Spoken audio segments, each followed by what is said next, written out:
Good morning to all. This is Soumyanand of class 10th from Mount Litra G School, Muzaffarpur, standing in front of you to discuss about refraction of light. At first, what is light?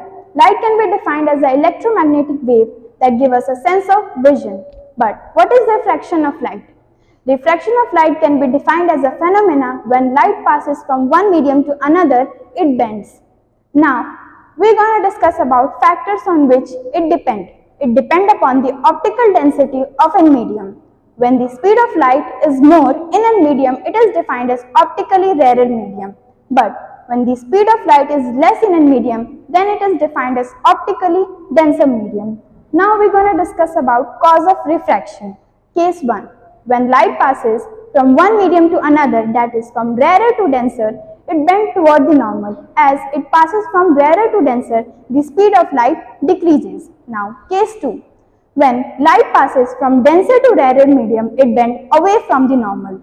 It bends away from the normal because it passes from denser to rarer, therefore the speed of light increases.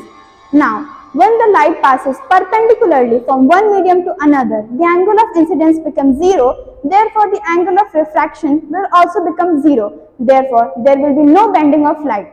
At last, I am going to discuss about laws of refraction. There are two laws. At first, the incident ray, the normal ray and the refracted ray will lie on the same plane. Now second, the ratio of sine of angle of incidence to the ratio of sine of angle of refracted is constant in a given medium of a given color of light, and its formula is sin I by sin r and is equal to constant. This constant is also known as refractive index. Thank you for listening.